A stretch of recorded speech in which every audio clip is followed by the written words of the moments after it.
नव्या सरकारचा शपथविधी 2 डिसेंबरला होण्याची शक्यता। महाराष्ट्राच्या मुख्यमंत्रीपदाच्या चर्चेचं केंद्र दिल्लीत। शिंदे आणि फडणवीसांसोबत अमित शहा रात्री चर्चा करण्याची शक्यता।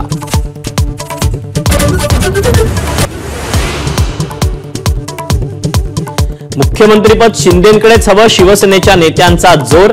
नरेश म्हस्केंचं बिहार पॅटर्नकडे बोट, तर अमित शहांच्या बैठकीत असं ठरलं नव्हतं, रावसाहेब दानवेंचं स्पष्टीकरण।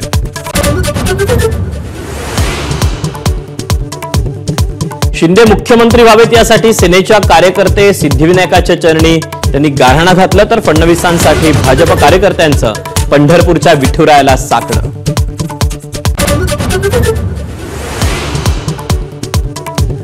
उद्या रश्मी शुक्लांची पुन्हा पोलीस महासंचालकपदी नियुक्ती होण्याची शक्यता। निवडणुकीच्या काळात रश्मी शुक्लांना पदावरून हटवण्यात आलं होतं।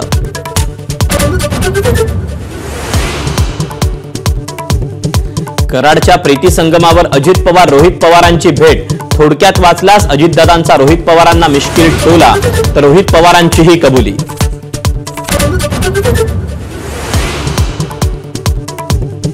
आदित्य ठाकरे शिवसेना ठाकरे गटाच्या विधिमंडळ पक्षनेतेपदी, तर भास्कर जाधव गटनेतेच। सुनील प्रभू पुन्हा पक्षाचे प्रतोद।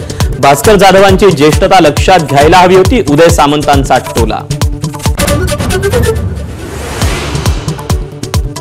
मातोश्रीवरील बैठकीत ठाकरे गटाच्या नवनिर्वाचित 20 आमदारांकडून प्रतिज्ञापत्र लिहून घेणार। मागील फुटीचा अनुभव पाहता ठाकरे गटाकडून विशेष खबरदारी।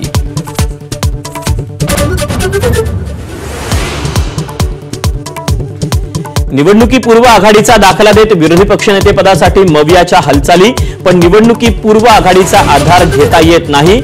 माजी महाधिवक्ता श्रीहरी अणेंचं स्पष्टीकरण।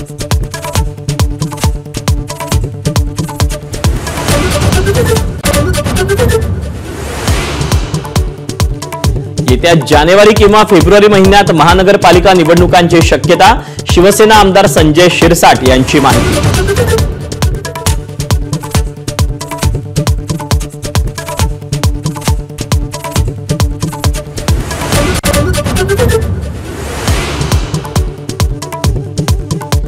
लोकसभा राज्यसभेचं कामकाज 27 नोव्हेंबरपर्यंत तहकूब। विरोधकांचा अदानी प्रकरणासह वक्फ बोर्डाच्या दुरुस्ती विधेयकावरून जोरदार गोंधळ, तर राज्यसभेत खरगे आणि धनखडांमध्ये खडाजंगी।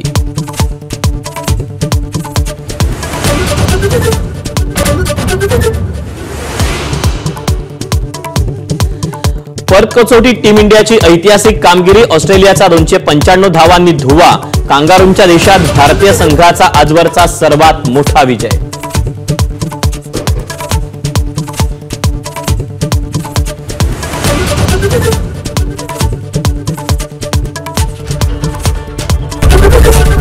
एबीपी माझा, उघडा डोळे बघा नीट।